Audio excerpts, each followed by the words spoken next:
para cada universidade, claro, tinha pelo menos uma. Eu acho que por universidade que eu apliquei eram entre 2 e 3. Então, nesse todo, deve ter umas 20 redações diferentes. Mas o que eu fiz? Eu tinha algumas redações base, alguns conceitos base. Eu tinha o meu personal statement, e além disso eu tinha 2 versões que eram histórias que eu sabia que eram importantes para mim, que eu ia adequando para fazer os essays diferentes. Então, claro, eu escrevi essays, vários essays, né, eu imagino que tem no final em torno de 20. Mas eu tinha algumas histórias que acabavam se repetindo dentro desse. E claro, algumas universidades fazem alguns prompts para os seus essays que não tem como você aproveitar outra coisa, tem que ser do zero. Para cada essay, eu começava fazendo um outline só falando dos pontos nos quais eu queria tocar ao longo do essay, e isso em si, só para começar pensando no meu essay já é pelo menos umas 3 horas, e não tudo no mesmo dia, né?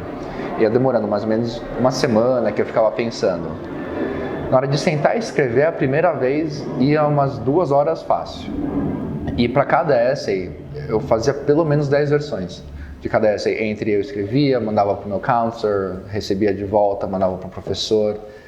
E cada vez, claro, chegando mais para o final, tem menos coisas que você precisa mudar. Mas as primeiras vezes que você escreve o essay, manda para alguém, recebe de volta, você vê que até você chegar nos pontos mais importantes mesmo, que você tem que incluir, ainda mais que tem um limite de palavras, geralmente, você acaba ficando muito tempo, você reescreve do zero. Então, é um processo esforçado, mas você tem que pensar que é você se mostrando, né?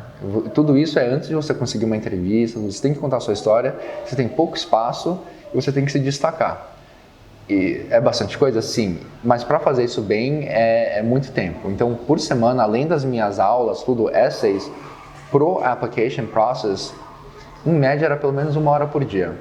Muito desse tempo é pensando, né? Que você tem que pensar bastante para fazer isso. Então, não é necessariamente 1 hora por dia escrevendo, mas tem que ser algo todo dia, para você evoluindo isso para chegar num ponto bom, onde você sente a vontade para mandar para uma universidade. Eu lembro que meu último application eu mandei dia 15 de dezembro.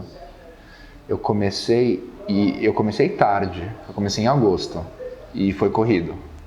Então, de agosto a dezembro, 1 hora por dia e foi corrido. Então, comecem antes. Essa parte de pensar sobre o seu essay, que pode parecer que é mais simples, não, de longe é mais difícil. Então, comece a pensar nisso o quanto antes. Se eu pudesse voltar e ter nem se fosse 1 mês a mais, já faria uma diferença enorme.